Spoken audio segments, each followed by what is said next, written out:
child who explained to me how his mom was on drugs through the eyes of this little man who needed some love. And at that time I had flashbacks of my own little life about the ones who let me down when I was precious in life. I recognized how I felt and how I grew to be cold, and how I couldn't cry at funerals cause I was glad he was gone. And then I stepped back to the present, tried to lend him some hope. While he was crying, he was telling me about this letter he wrote. In it, he talked to drugs and what it does to his moms, how his brother out here thugging, help with dope in her arms, and at the same time feed the family with the money he made. Bought a car, pays the bills, make sure the rent ain't late. But his brother, only 16, works the block real hard, but he's a grown man at 6'4" with a body of scars. He didn't write about his father cause he didn't know the bastard. Mama got pregnant with him and he bounced soon after. I felt the pain in his voice and intensity start to rise. Wanted to dry his eyes, but he needed more than cry. He started cursing God, said he wrote that nigga 4 times, and how he got tired of writing cause he didn't respond. So he got on his knees and prayed cause his grandmother said, then realized how she prayed and yet still ended up dead. So he lost hope in the spook. I couldn't blame him for that. Whether I agreed or disagreed, he was ready to snap. Then he said he sent the letter and that bitch came back. Nobody hadn't even touched it but had a reply on the back. Then I asked him who you sent it to. He pulled out the map, Washington D.C.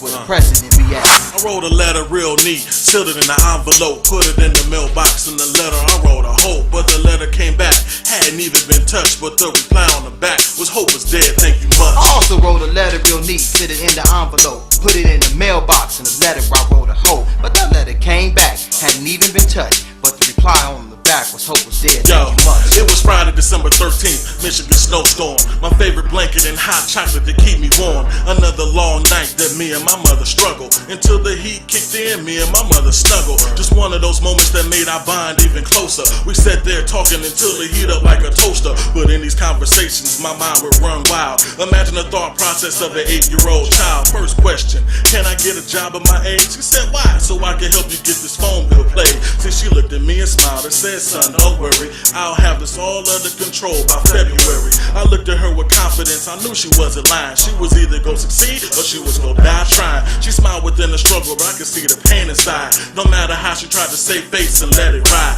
I'm the man of the house, and my father, yo, he gone. I never saw his face or even talked on the phone. Second question, hesitant, where my daddy at? She took a deep breath, Lord knows what's left. Pondering the silence of the right angle to take, to ease the pain of a young child filled with hate. She told me that my daddy had his own dreams and plans. She heard he had a couple kids and I was a married man. She told me she tried to get in contact but he refused. She said she had an address, other than that, no clues. Now I got the address, I'ma write this man a letter coming directly from me. It should make it more better. Wow, let me see. How can I write my dad a letter? What type of angles can I take to talk to this man? Let's see. Alright. Dear father, nope. Dear daddy, Dear nigga that walked out of me and my mom's life. I'm your child, nope. I'm your son, I'm your seed you left before I was old enough to speak. Remember me? Nope. Remember us? Remember the family you left cause you wasn't mature enough. Remember the holidays when my stockings was fully stuffed. Remember my first step without me ever tripping up? Nope. That's cause you wasn't never around. My stepdad stepped in, a new sheriff in town.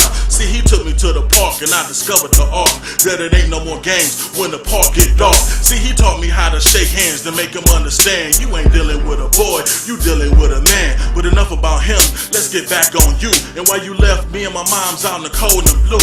Why you ain't never come see me or bother to write or do anything to make sure your boy's alright? See, I'm writing you this letter cause I wanna know you better, and I hope you come to Michigan despite the bad weather.